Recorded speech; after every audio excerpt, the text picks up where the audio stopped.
Hello అండి, అందరికి నమస్తే. అందరూ బాగున్నారు కదూ? అందరూ బాగుండాలని ఆ దేవుడిని మనస్ఫూర్తిగా కోరుకుంటున్నాను.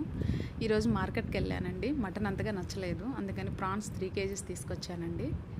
ఈ ప్రాన్స్ షెల్ రిమూవ్ చేయడానికి 200 రూపీస్ అడిగారండి వాళ్ళు. 200 ఎందుకు ఇవ్వాలని చెప్పి ఇంటికి తీసుకొచ్చానండి. మా అత్తగారు షెల్ రిమూవ్ చేశారు. ఇంకా నేను మా వారు కూర్చొని నడుము దగ్గర ఒక నరం ఉంటుందండి, దాంట్లో కొంచెం డస్ట్ ఉంటుంది. అది అది మేమిద్దరం కలిసి తీసేసాము. ఇలా నీట్గా క్లీన్ చేసుకున్న తర్వాత ఉప్పు పసుపు వేసుకొని నీట్గా క్లీన్ చేసుకోవాలండి. ఎందుకంటే రొయ్యలు చాలా స్మెల్ వస్తాయండి. అందుకని చెప్పి ఉప్పు పసుపు వేసుకొని నీట్గా క్లీన్ చేసుకొని పెట్టుకోవాలి.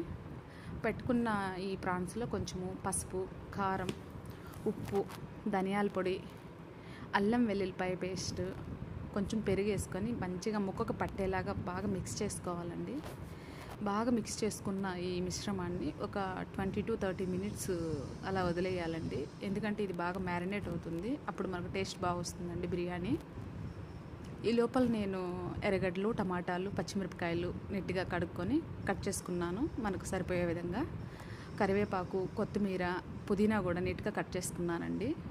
బిర్యానీకి కావాల్సిన సామాను కూడా రెండుగా అలాగా సపరేట్ చేసి పెట్టుకున్నాను. ఎందుకంటే నేను తక్కువ వేస్తున్నానండి ఇవి సామాను. ఈ ఐటమ్స్ అన్నీ నేను గరం మసాలా పట్టుకున్నానండి. 10 ఐటమ్స్ నీట్గా ఎన్ని క్వాంటిటీలోకి తీసుకొని నేను మసాలా పట్టుకొని ఆడపెట్టుకున్నాను. ఇప్పుడు బాండిల్ పొయ్యి మీద పెట్టుకొని ఆయిల్ వేసుకొని కొంచెం 2 టేబుల్ స్పూన్ ఆయిల్ వేసుకున్నానండి. నెయ్యి కూడా యాడ్ చేసుకున్నాను. టేస్ట్ చాలా బాగుంటుందండి నెయ్యి యాడ్ చేసుకుంటే. ఈ మసాలా దినుసులు చెక్కలు, మొగ్గలు, జాపత్రి, షాజీరా, జాజికాయ ఇవన్నీ యాడ్ చేసుకొని కొంచెం ఫ్రై అయిన తర్వాత ఆనియన్స్ యాడ్ చేసుకోవాలండి. ఆనియన్స్ కొంచెం ఫ్రై అయిన తర్వాత పచ్చిమిరపకాయ యాడ్ చేసుకోవాలి. ఇవన్నీ గోల్డెన్ బ్రౌన్ కలర్ వచ్చేంత వరకు నీట్గా ఫ్రై చేసుకోవాలి. ఒక 2 మినిట్స్ మూత పెట్టి వదిలేస్తే నీట్గా ఫ్రై అయిపోతాయండి. ఈ ఫ్రై అయిపోయిన ఈ ఆనియన్స్, గ్రీన్ చిల్లీస్లో టమాటాలు యాడ్ చేసుకోవాలి. ఒక 2 మినిట్స్ మూత పెట్టేస్తే టమాటాలు కూడా బాగా మగ్గిపోతాయండి. బాగా మగ్గిపోయిన తర్వాత మూత తీసేసుకొని చూసుకుంటే చాలా బాగుంటుంది. దాంట్లో మనం మ్యారినేట్ చేసి పెట్టుకున్న ఈ రొయ్యల మిశ్రమాన్ని యాడ్ చేసుకోవాలండి. యాడ్ చేసుకున్న తర్వాత బాగా ఒక 10 నిమిషాలండి నీట్గా మూత పెట్టేసి బాగా ఏగనివ్వాలండి. బాగా ఏగిన తర్వాత దాంట్లో బాగా బబుల్స్ వచ్చేస్తాయి. అప్పుడు దాకా బాగా వేయించుకోవాలండి.